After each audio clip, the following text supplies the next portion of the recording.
Bom dia, boa tarde, boa noite, amigos, colegas, povo da minha amada Porto Alegre, Brasil e mundo. Eu sou Jefferson Oliveira, o Dr. Jeff Presley, e está começando mais um Plantão do Rock.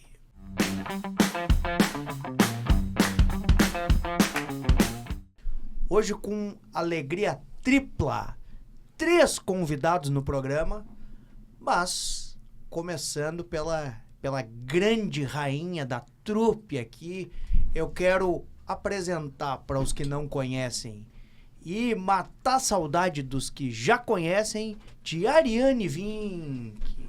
Que prazer estar aqui de novo. Estive alguns dias com Elton Saldanha e agora trazendo aqui meus companheiros da Casa Torta. Casa Torta.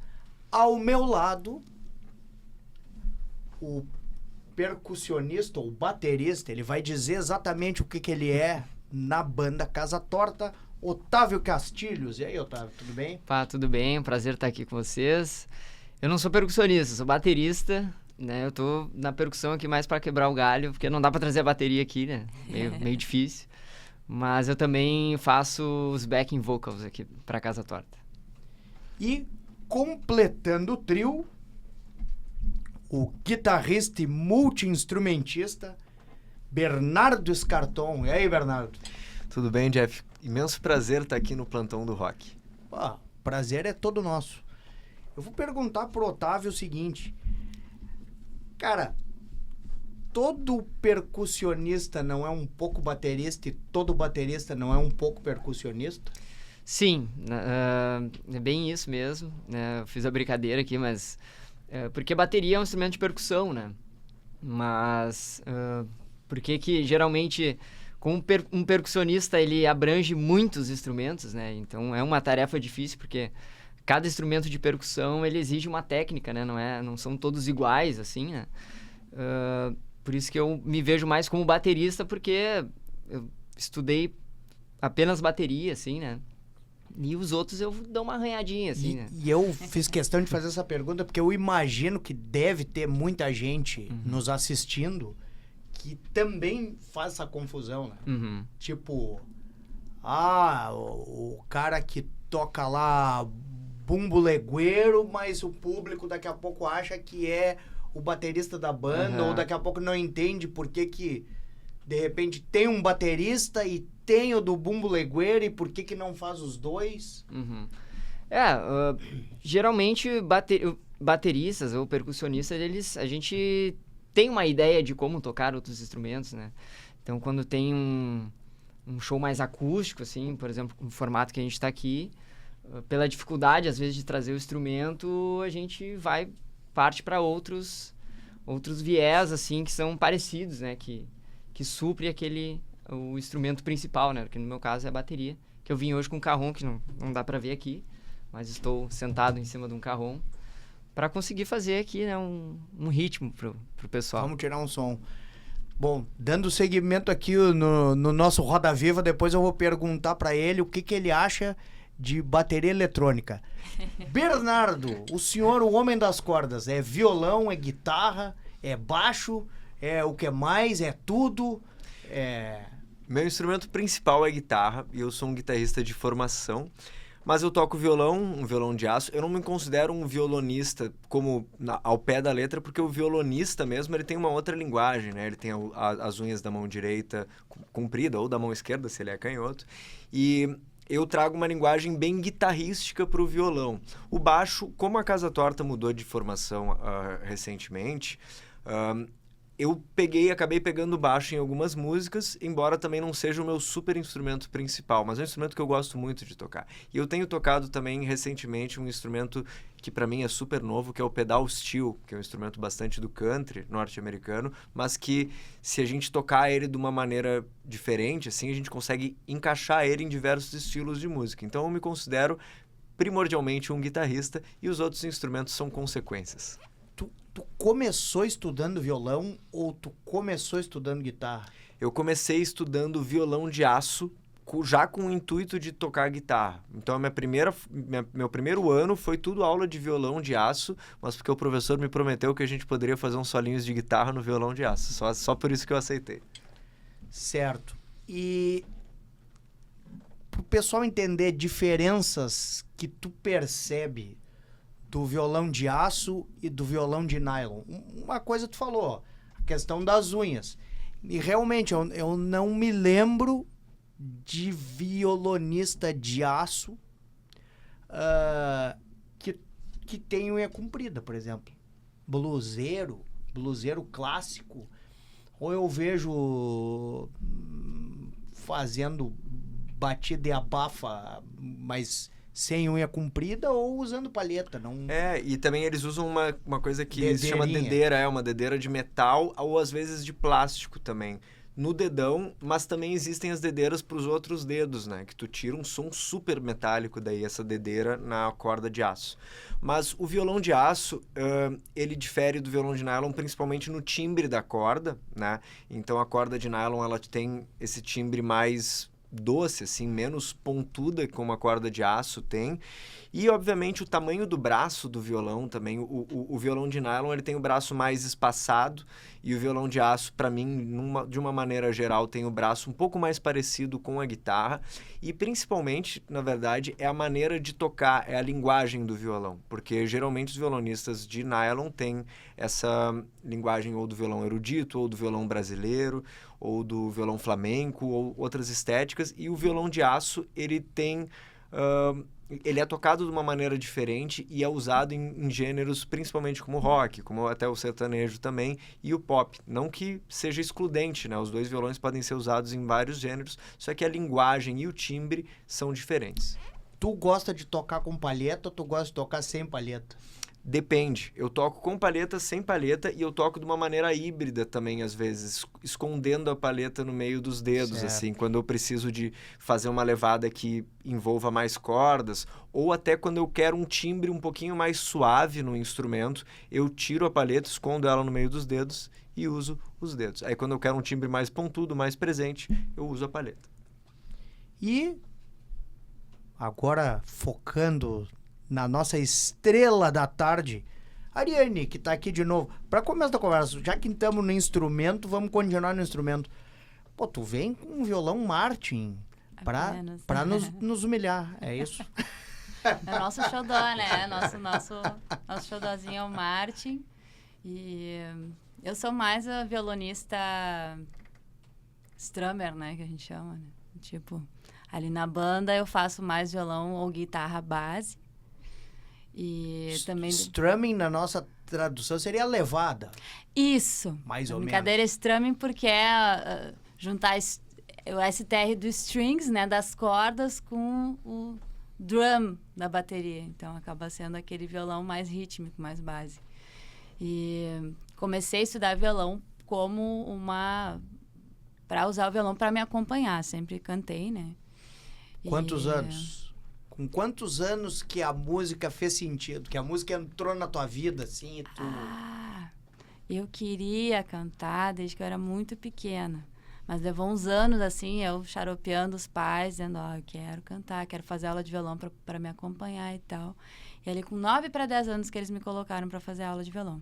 Aí eu fiz um pouquinho, comecei a entrar nesse meio de rodeio, festival, coisa... Já começou a entrar. Já com essa idade, 10 anos, assim, já subi nos palcos para concorrer muito. Quase todo fim de semana era rodeio e festival.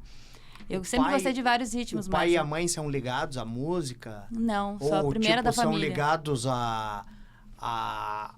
Tem bicho que levam para festival, levam para rodeio, vão em rodeio? Não. Como que entrou no rodeio, então? Eu tenho uma tia-avó que sempre foi muito ligada à CTG. E a gente começou a ir por ali, mas foi, na verdade, na escola de música que eu fui direcionada para esse lado, porque muita gente que estava ali na escola de música já estava... Era uma coisa assim, inscrevia todos os alunos para rodeio festival e a gente ia, às vezes, de ônibus. Ia todo mundo, era uma festa, uma diversão, assim. E tem vários, inclusive, amigos daquela época que são meus colegas de trabalho hoje, que seguem na música. Então, foi meio que por ser o meu primeiro palco, né? Então, sempre tive também... Mesmo indo pro rock, indo pro pop, indo pro jazz, eu nunca perdi essa ligação com a música gaúcha. E nessa época de criança, 10 anos, tu tinha alguma referência feminina que tu te inspirava ou não? Ou era referências masculinas? Não, sempre as minhas referências, a maioria sempre foram femininas. Minha primeira referência, né, quando eu era criança, o sucesso estourado era Sandy Júnior, e eu decidi ser cantora, eu acho que muito por causa da Sandy. Então, minha primeira influência, referência foi ela. Gostava muito de ABBA, gostava muito de Mercedes Sosa, Elis Regina, Mariah Carey.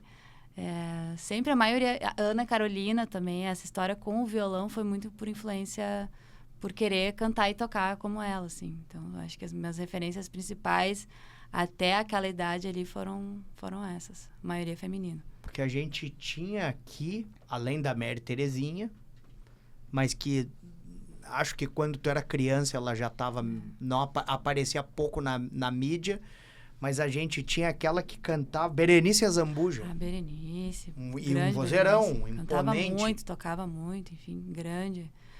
E na música gaúcha, muitas das minhas referências são as com quem eu estou fazendo o projeto hoje, que é o Peitaço, né? Que estão a Xana Miller, a Loma, a Auristela Alves, Nair Terezinha. Todas essas aí são cantoras referências. A própria Berenice, né? Mas, como eu disse, eu fui para esse lado da música gaúcha quando eu comecei a estudar e acabei sendo direcionada para esse lado. E aí entrei para esse mundo, comecei a conhecer e me encantar por esse E gênero. de cara, tu tinha um sentimento de que tu ia fazer aquilo profissionalmente? A tua família já começou a sentir que ia ser profissionalmente? Ou o pessoal imaginava... não, a Ariane depois vai, sei lá, seguir tal profissão e ótimo, vai ter isso como hobby. Como é que era isso na tua vida? Eu acho que um pouquinho dos dois. Tinha muito incentivo e apoio por parte da família, mas na hora ali de escolher a faculdade que começou a ficar uma coisa meio... o sonho do meu pai era que eu fosse médica. E aí ele batia nessa tecla e tal, mas eu dizia para ele, não, eu quero realmente, meu foco é música, quero trabalhar, quero viver disso. E já trabalhava com música. Desculpe a pergunta, mas o pai se dedica ao quê e a mãe se dedica ao quê? O meu pai, ele é aposentado, ele era técnico de enfermagem, trabalhou 40 anos, muitos anos no HPS, no Conceição e tal. E a minha mãe é do direito. Minha irmã foi pro direito. Ela cantava também comigo, mas acabou escolhendo profissionalmente seguir na carreira do direito, de advogada. E eu fui a única que finquei o pé e disse, não, vou seguir na arte. Tu chegou a pensar em medicina ou... A pergunta é, o que te afastou da medicina? E eu tô fazendo essa pergunta porque, assim, não é a primeira que transita nesses dois mundos. Verdade. Conheço vários também. Incluindo eu, mas que fiz um caminho contrário, né? Mas, por exemplo, o Diego Lopes, do Acústicos, a família toda é de médico. E ele é bem meu amigo, e eu fiz essa pergunta, eu acho que ele nunca tinha respondido assim, né? Porque é uma família toda de médico. O que te levou a não ser médico, né? Porque a impressão que eu tenho é que, independente da profissão, quando tem uma linhagem assim de familiar, que vários seguiram aquela profissão, termina se tornando um caminho meio natural, até porque o assunto dominante, né, acredito que acabe sendo aquele. O meu baterista, o Júlio Sasquatch, filho de médico, o Luciano Leães, filho de médico. Claro. E a gente conhece vários médicos que são também talentosíssimos na música.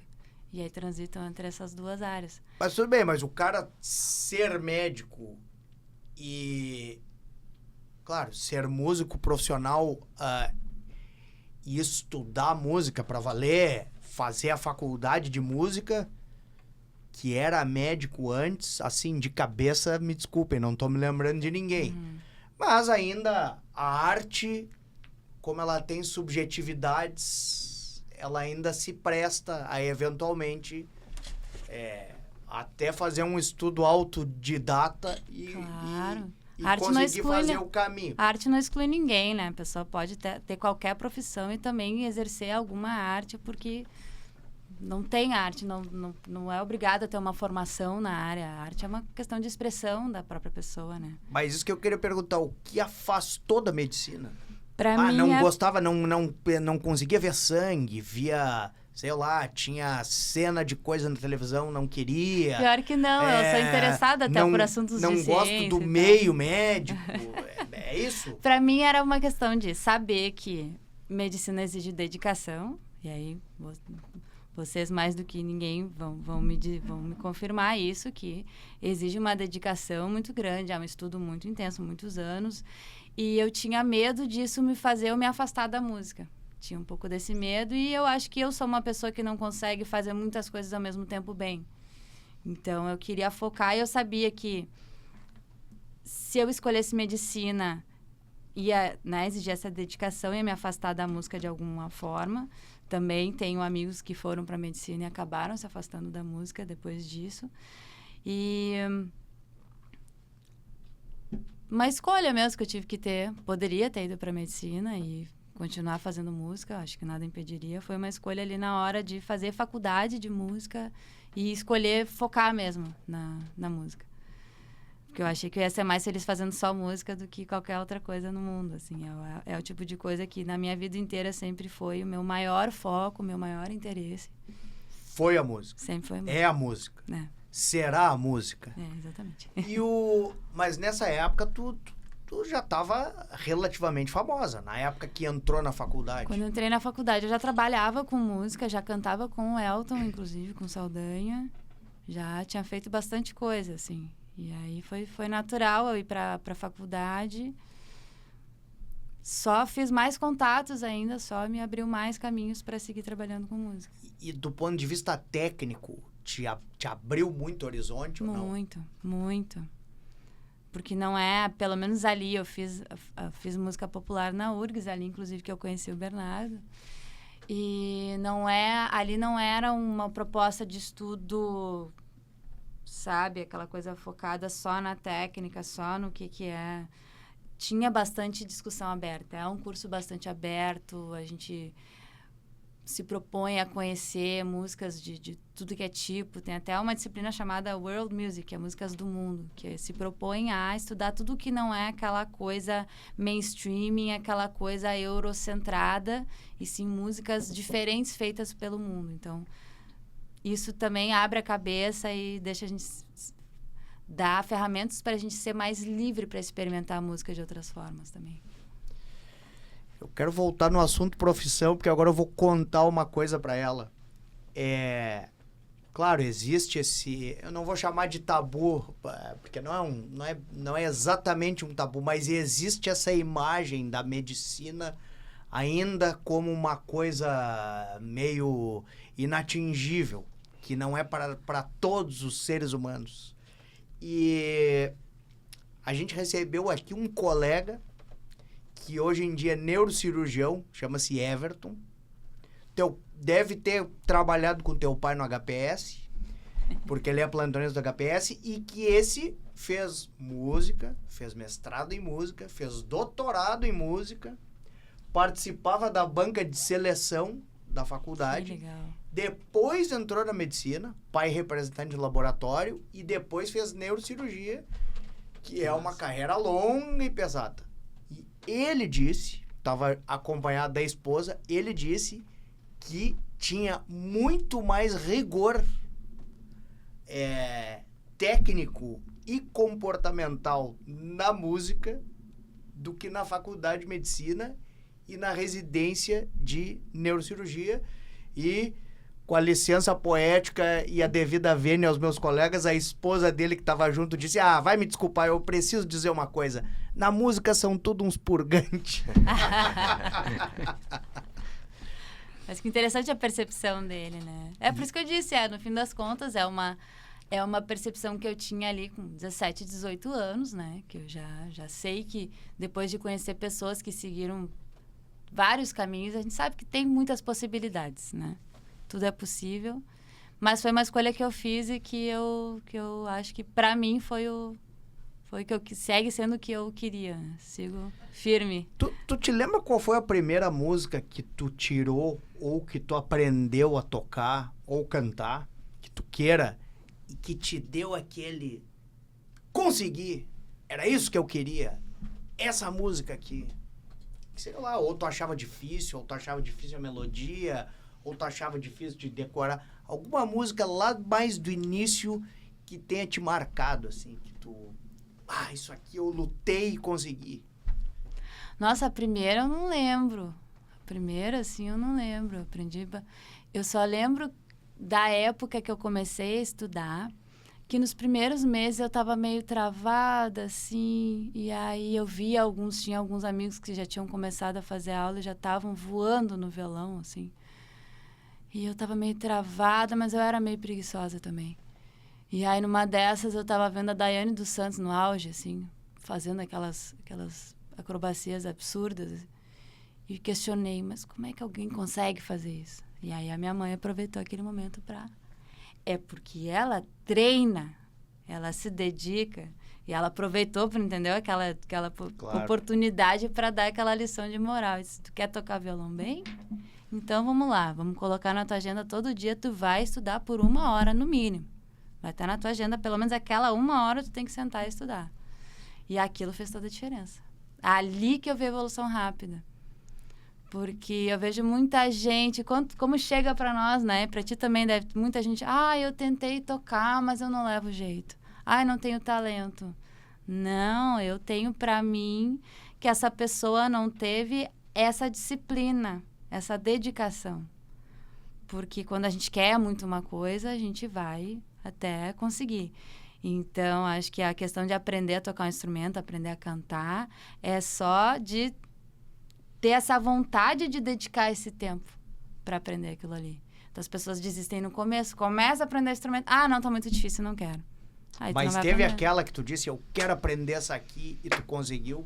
Eu acho que tudo que eu queria aprender naquela época era o tipo de música que uma criança ouvia naquela época. Que era, como eu falei, Sandy Júnior. Tinha moda da época que era Rebelde. E aquelas outras que eu falei também, Ana Carolina. Sai uma palhinha desse período ou não? Ai. Deixa eu pensar o que poderia sair, alguma coisa da própria Ana, que eu acho que é o tipo de coisa que eu lembro ainda. Fazer um trechinho da... Eu adoro as composições da Ana com o Villeroy.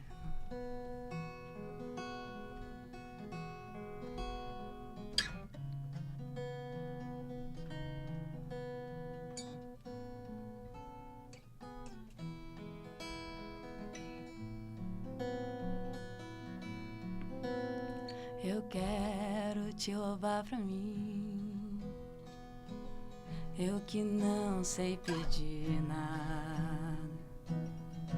Meu caminho é meio perdido, mas que perder seja o melhor destino. E por aí vai, só uma palhinha. Rodando, como diria Silvio Santos. Bernardo, mesma coisa pra ti. Qual é aquela música lá do início que tu disse, eu queria muito aprender a tocar isso aqui, e tu aprendeu?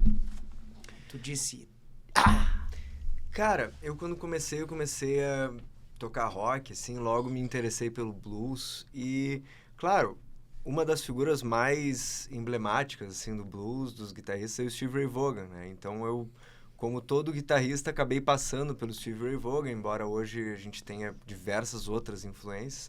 Mas eu fiquei muito feliz quando eu pude efetivamente tocar, assim, a introdução de Pride and Joy, que eu vi que era um salto, assim, né? Porque ela tem algumas coisas um pouco mais complexas dentro dela. Hoje a gente toca coisas mais complexas, coisas mais simples também, mas eu lembro que naquela época isso foi o que me marcou. sai um trechinho.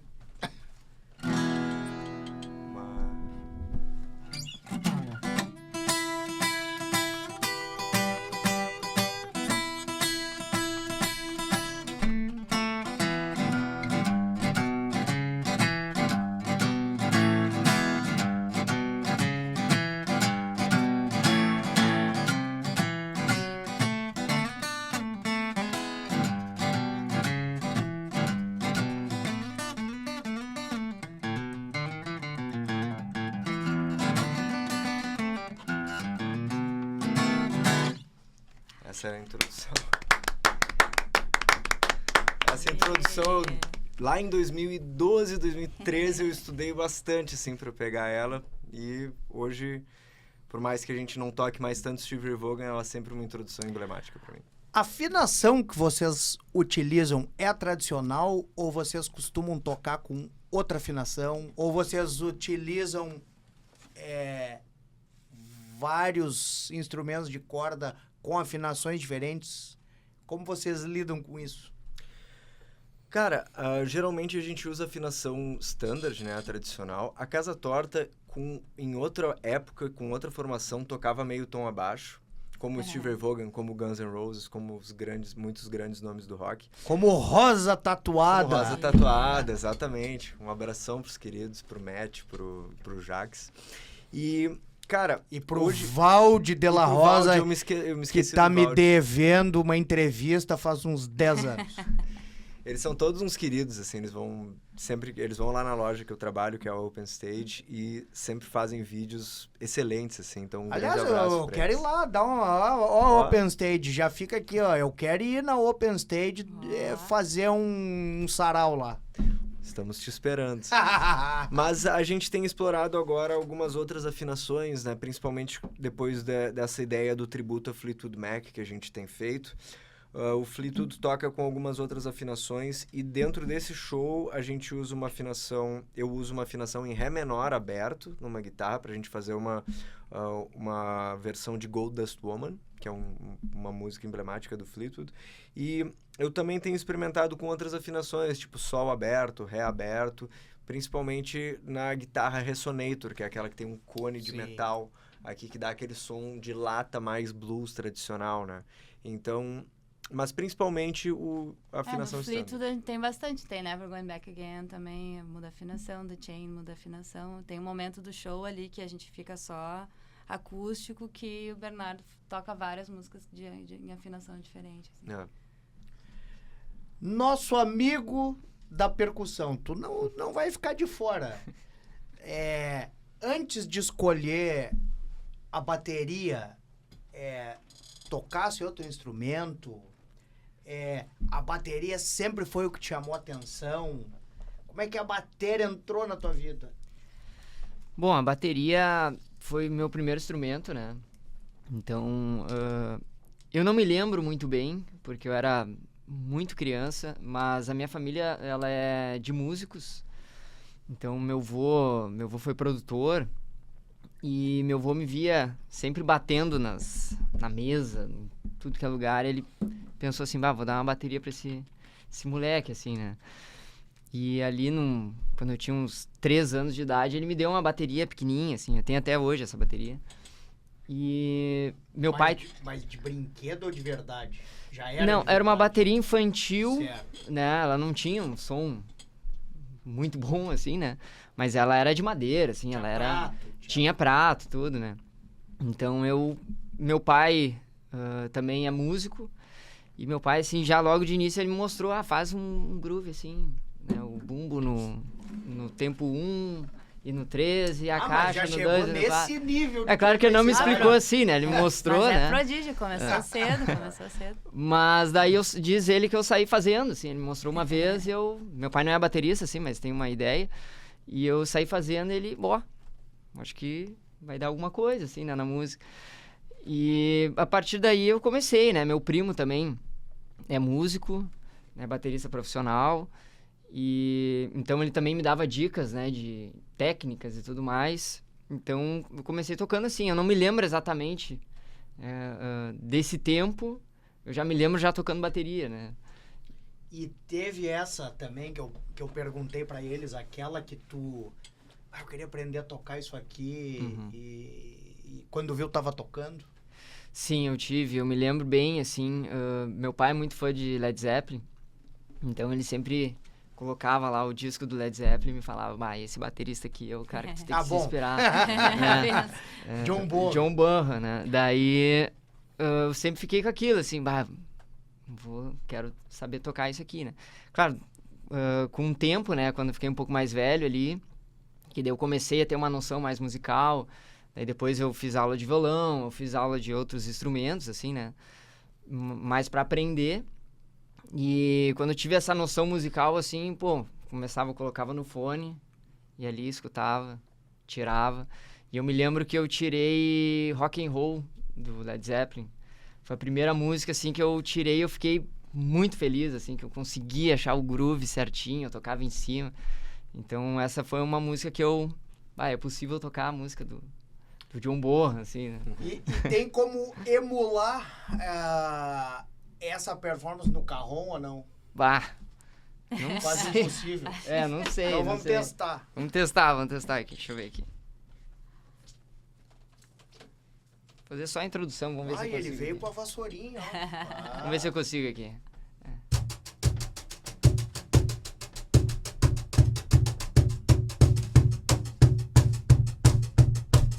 Mais ou menos isso, né?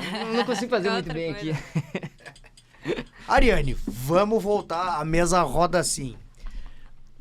Tem uma coisa marcante na tua vida, que foi tu participar de um concurso nacional. Não vou dar não vou dizer o análogo do quê, mas participou do Canta Comigo na Record. Isso. Onde tem uma seleção feroz para conseguir ir. Não sei se tu tem ideia de quantas mil pessoas se inscreveram e quantas foram as selecionadas por fase, e tu chegou na final do programa. Se não me falha a memória, eram 8.000 inscrições, mais ou menos. Se não me falha a memória, o diretor falou isso pra gente no dia que a gente foi gravar a primeira fase. E aí são, acho que 10 episódios, cada um. Não lembro quantos episódios, mas cada episódio da primeira fase são 10 concorrentes e tal. Aí tem uma fase no meio. E a fase final eram 15 finalistas. Então, deixa eu ver se eu entendi direito. De 8.000, reduziu para 10, que foi quando o programa começou. Não, aí de 8.000 reduziu para algo como 80, porque a primeira fase foi dividida em alguns episódios. E cada um desses episódios tinha 10 pessoas. Então, acho que essa primeira fase foi para uns 80, não lembro. E a segunda fase eu não participei porque eu fui das que pulou direto para a final. E aí, na final eram 15. Então, isso sim, de 8.000 foi para 15. Eles são 100 jurados, a gente se apresenta para 100 jurados e se eles gostarem de ti, eles vão apertar o botão, vão levantar e cantar contigo. Aí, por isso o nome Canta Comigo. E a proposta a galera acaba escolhendo músicas mais populares também, né? Pra seguir essa proposta do cantar junto. E tu ficou sabendo do concurso ou o pessoal te procurou? Foi um amigo meu, um grande amigo meu, Pedro Copete, que me indicou para fazer esse programa. Eu nem acompanhava. Eu já tenho muitos anos que eu não assisto TV, né? Não sabia nem da existência dos programas. E aí ele me indicou fazer esse programa. E aí ainda era o final de pandemia, tudo foi feito assim, aquela coisa, videochamada. Os caras pediram até teste de Covid para ir lá gravar e tal. E aí a gente... 2023...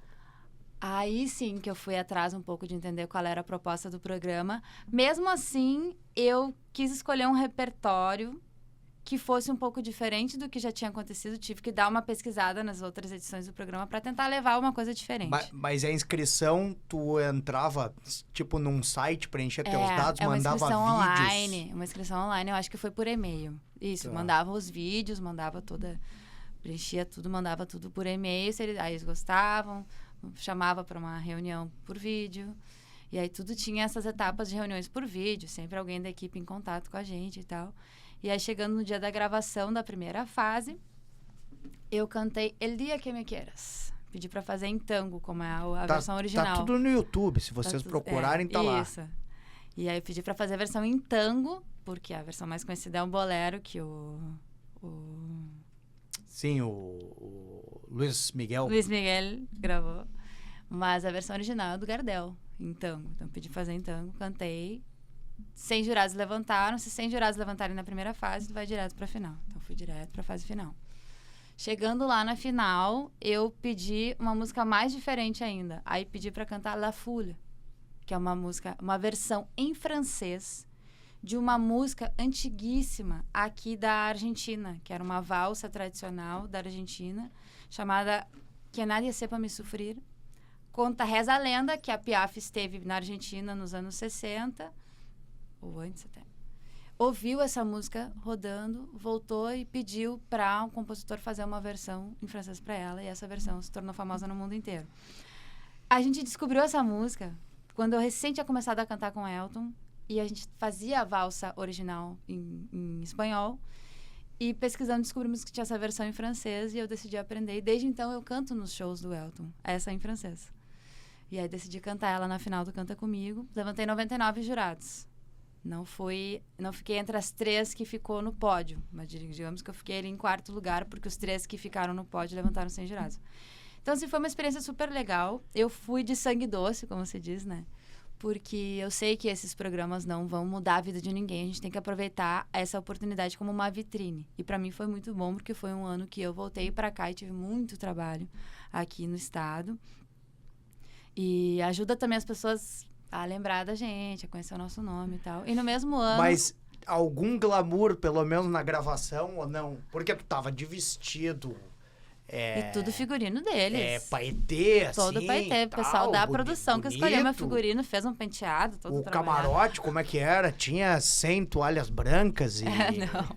Rosas Mas a gente era muito bem... foi muito bem... assistido. E conheci bastante gente, cantores do país inteiro, assim, gente muito boa, gente muito legal. E a gente ficava mesmo, era num camarim coletivo interagindo. Famosos que interagiram, teve? No camarim, não. No camarim eram os participantes, né? Que, alguns até famosos, né? Dentro, se for olhar na rede social, coisa assim. E tinha alguns jurados famosos, alguns jurados conhecidos. E, por exemplo, acho que a Li, do Ruge, era uma das juradas.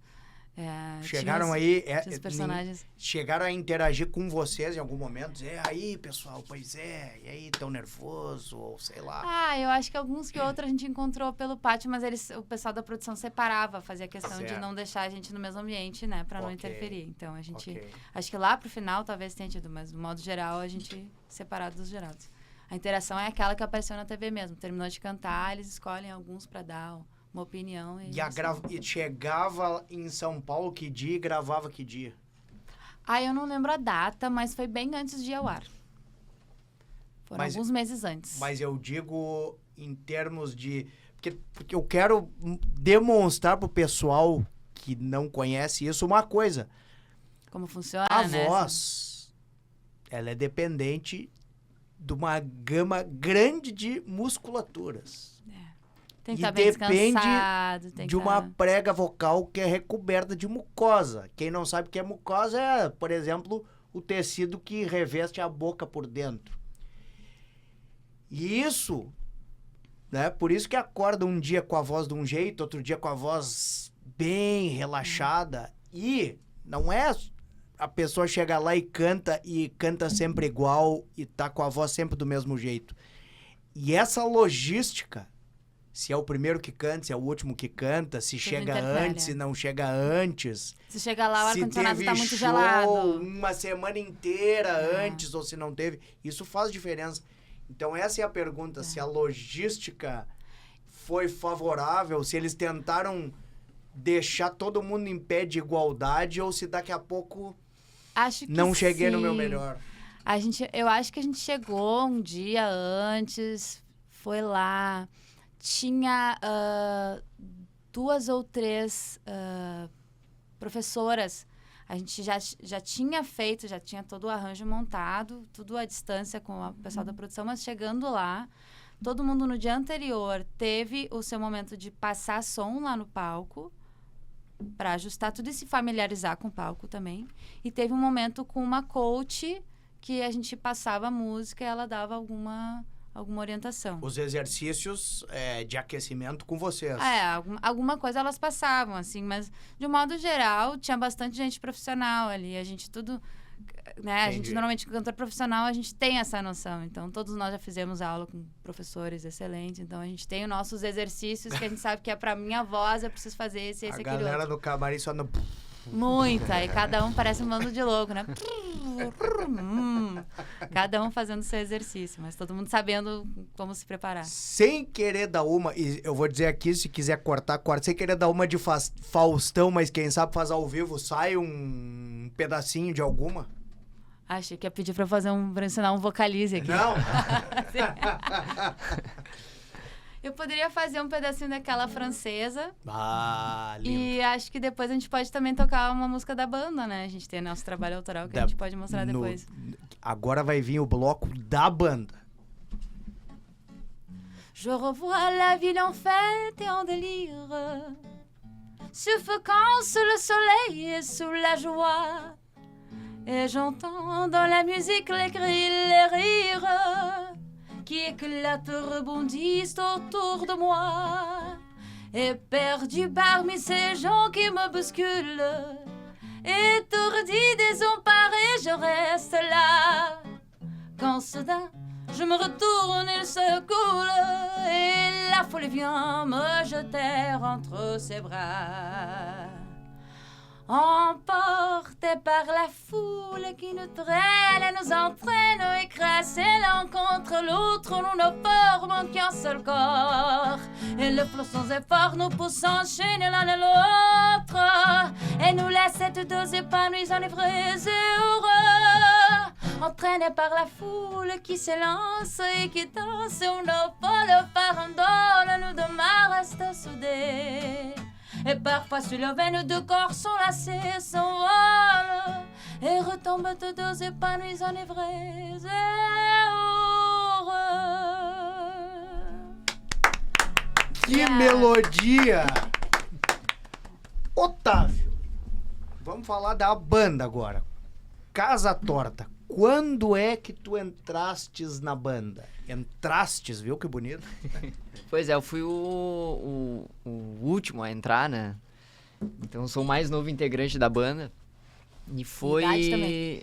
De idade também, né? Foi o quê? 2023? 2024. 2024. Né? Eu tocava junto em outro projeto com um baixista que fazia parte da banda, que é o Felipe Siak. E o Felipe Siak, ele me falou que estavam precisando de baterista e que se ele poderia me indicar, né? E eu já conhecia a Casa Torta antes mesmo de conhecer o Felipe. Um tempo atrás aparece, né? A Casa Torta tem quantos anos? 13, né? 13. Eu conheci em 2019. Nos streams eles têm, né, as indicações, né, de acordo com o que tu escuta. E eu me lembro que eu escutei uma música, ainda se chamava Blues da Casa Torta na época. Massa. E era o álbum Capital, que apareceu pra mim. Então eu já conhecia um pouco da banda e tal. E o Felipe me indicou.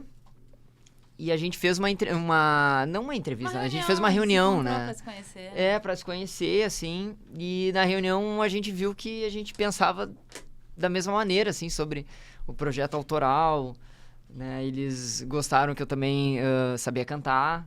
Então eles queriam trabalhar mais com a questão dos vocais, né? E daí nessa reunião a gente se deu super bem, assim, acho que fluiu muito bem as ideias. Bateu, assim, né? E depois a gente marcou um ensaio, e no ensaio saiu direto, assim, né? Acho que a gente tocou as primeiras músicas, já é isso. E ali, bom, eu acho que banda é isso, né? A gente tem que ter, além de ser amigo, né? Não adianta só tocar bem ou ter um músico bom, mas o pessoal conseguir se entender, né? No ensaio. E isso é uma coisa que a gente conversou na primeira reunião, me lembro, que era sobre a sintonia pra gente ver como que seria tocar junto, né? Se a gente ia conseguir se entender. Porque às vezes tem músicos muito bons que tu faz a banda, mas mesmo todo mundo tocando super bem, assim, a coisa não... Sei lá, é como um time de futebol, Você assim, não né? entende a ideia. Você não Exato, entende a ideia exato. que o outro quer passar. De vocês três, quem tá desde o início? Eu fundei a banda em 2013 e desde então a banda trocou algumas vezes de integrantes e eu acabei sendo o integrante que ficou desde o início até a formação que eu espero que seja a final, que é essa. E o nome Casa Torta e a ideia? Cara, eu tava te falando lá do lance do Steve Ray Vaughan e tal, eu sempre fui um cara que gostei muito de blues, né? Assim, desde que eu comecei a tocar rock, comecei a me interessar por blues.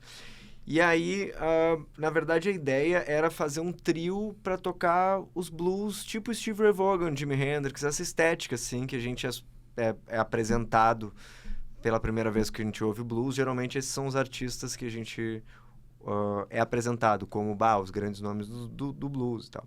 E aí, eu fui mergulhando nessa estética e decidi que eu queria ter um trio para tocar blues.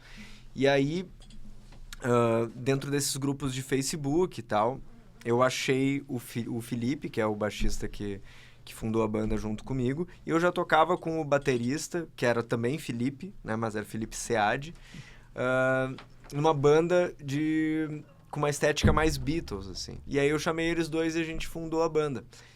Mas a ideia era a gente tocar esses blues, assim. E aí começou a vir as músicas autorais e a banda foi pegando tração, assim, como uma banda autoral que canta em português.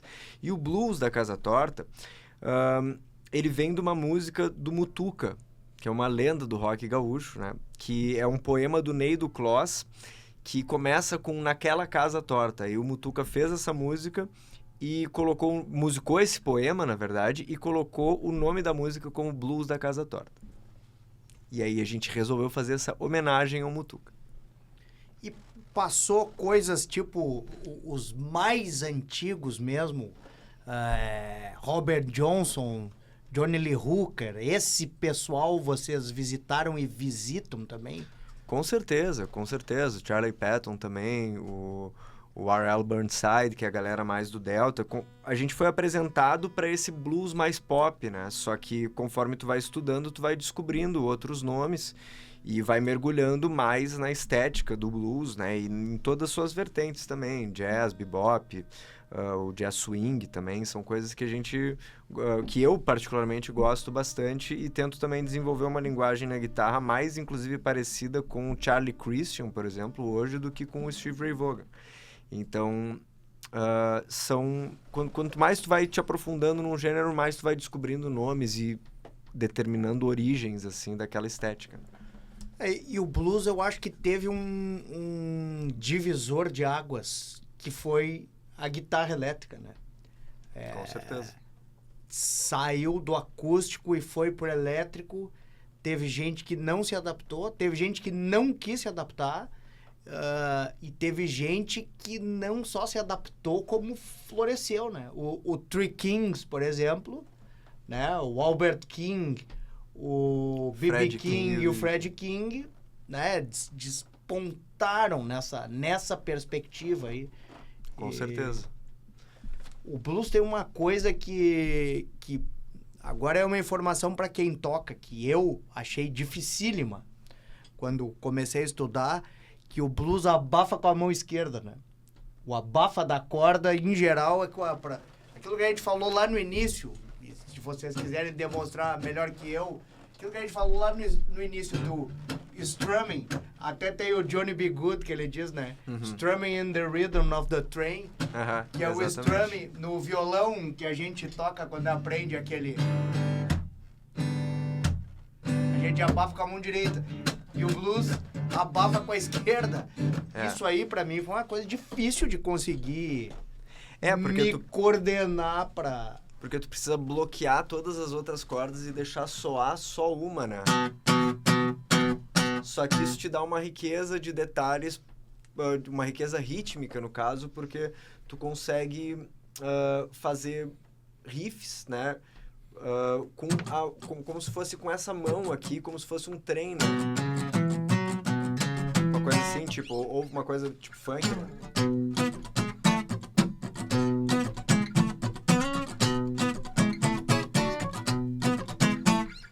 E aí o som ele fica mais cheio, né? Isso acabou entrando até em coisas do rock até mais moderno, né? Tipo Can't Stop.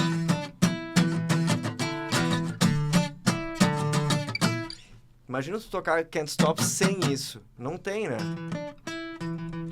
Tu perde todo o molho da música. Então é difícil, mas ao mesmo tempo te traz uma nova sonoridade. E, claro...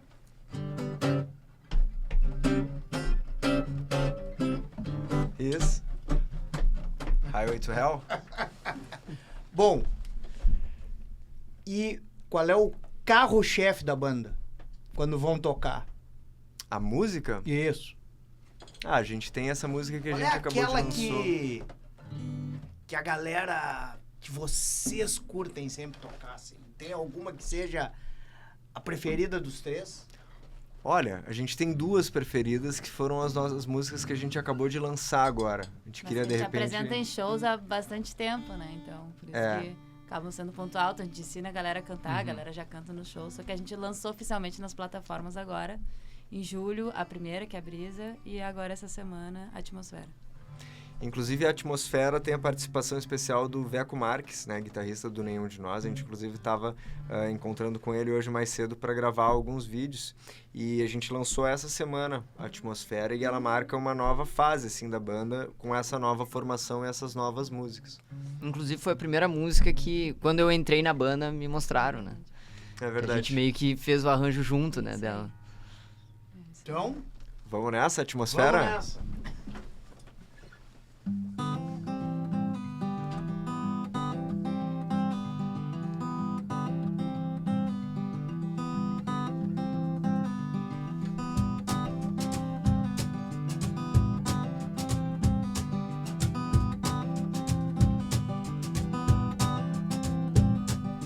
Doce melodia, por onde corre o rio.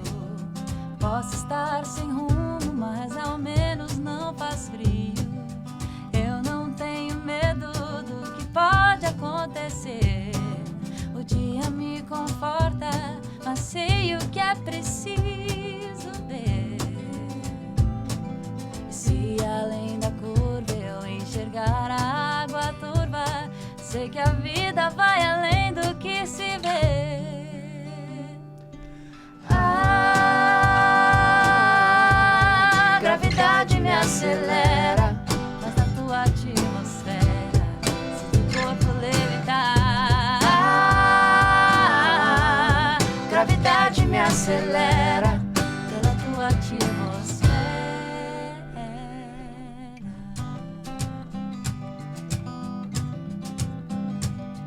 Como o mar sereno que aceita pra onde vai. Mergulho no teu brilho e não olho para trás. Se isso faz sentido, muito em breve vou saber. A noite me transforma, mas sei o que é preciso ter. Enxergo de repente muito além do que se sente, tão suave quanto o azul do amanhecer. A gravidade me acelera, mas na tua atmosfera sinto o corpo levitar. A gravidade me acelera pela tua atmosfera.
Participação especial de Jeff Presley. Aê. Tentando catar milho aqui, tentando ver o que ele tava fazendo. Porque no fim, a gente tava falando em afinação, eu mudei o violão aqui pra som aberto pra ver o que sai depois, né? Ficou massa. E... Muito bem. Outra. Vamos Mais vida. mais um. Essa próxima se chama Brisa.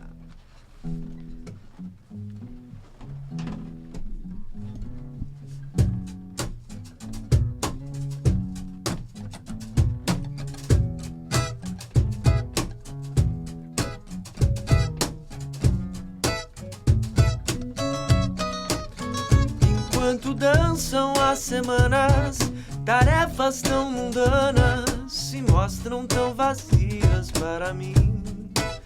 Mas apesar dos meus problemas, são coisas tão pequenas. Encontro 1000 motivos pra seguir e pra sorrir. Eu quero a paz. 10.000 perguntas sem resposta vão ficar, pois eu não vou me incomodar. Eu quero a paz.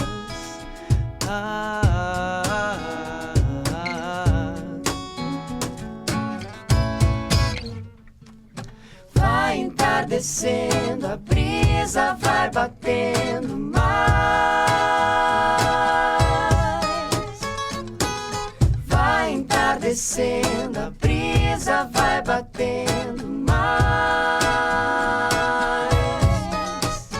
Então eu deito na minha cama, a ansiedade chama, mas logo eu encontro a solução. Pois como nada é perfeito, eu tenho os meus defeitos e vejo que não é o fim do mundo ser assim. Eu quero a paz. 10.000 motivos pra ficar sem solução, então segure a minha mão. Eu quero a paz.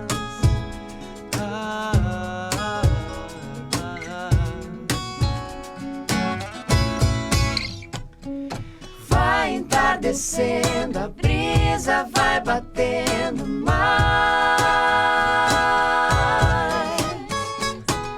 Vai entardecendo, a brisa vai batendo mais. Enquanto dançam as semanas, tarefas tão mundanas se mostram tão vazias para mim.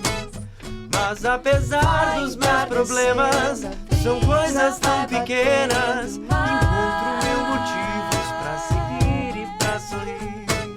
Vai entardecendo, a brisa vai batendo mais. Vai entardecendo, a brisa vai batendo mais.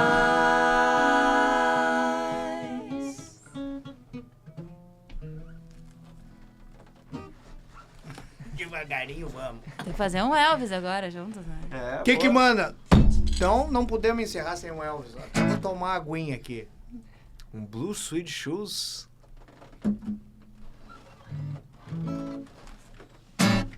Well, it's one for the money, two for the show. Get ready if we're gonna get going. Step on my blue suede shoes. Well, it's a little thing off of my blue suede shoes. You knock me down, slap on my face, send my name all over the place. And doing the thing what you wanna do. Honey, lean up on my shoes and don't you step on my blue suede shoes. We're gonna do anything, get off of my blue suede shoes. Come on, cat.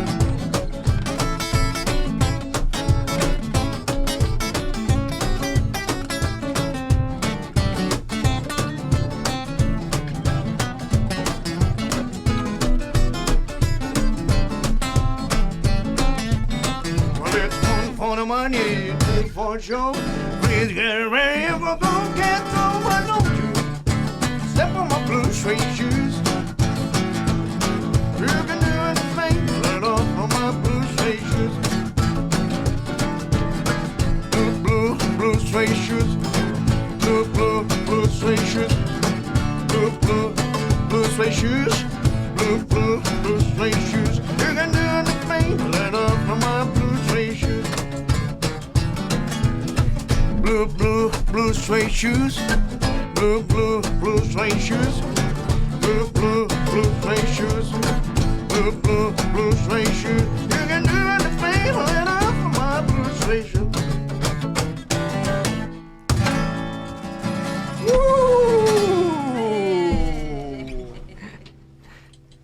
Bom, eu não posso falar, não posso mensurar, câmera 1 em mim, não posso mensurar a alegria de ter os três aqui e poder fazer essa sonzeira e poder presenciar ao vivo e a cores no estúdio esse arranjo vocal harmônico que eles fizeram e fazem, porque realmente é uma coisa para poucos poder presenciar isso aqui, mas vocês podem presenciar indo nos shows, acessando as plataformas deles. Então, Ariane, Bernardo e Otávio, por favor, contratantes e público em geral, como acham vocês? Tá, nas redes sociais, pessoal, @CasaTortaMusic, Instagram, nas plataformas de streaming Casa Torta. Bernardo, que outros meios o pessoal pode nos contatar? Pode contatar também pelo nosso WhatsApp, que é 51986561105, que é o meu WhatsApp. A gente também faz eventos privados, né? A gente tem um repertório bem amplo, mas nos shows da Casa Torta a gente foca no nosso repertório autoral e alguns covers que a gente gosta muito. E a gente tem um projeto tributo a Fleetwood Mac, chamado Fleetwood Mac por Casa Torta, com 2 edições lotadíssimas, e em breve teremos uma próxima data. Bom, com licença, vou cortar a câmera aqui, mas é a hora do presentinho. Hoje são vários, então vai fazer um morrinho aqui, ó. Então passo as mãos de vocês, ladies first. Muito Com certeza. obrigada. A lembrancinha do sindicato Muito obrigado. médico. Pô, muito É obrigado. singela, mas é feita com muito carinho, pensada pela nossa produção, na figura da nossa produtora Cláudia Fleury, Cacau Papelzinho.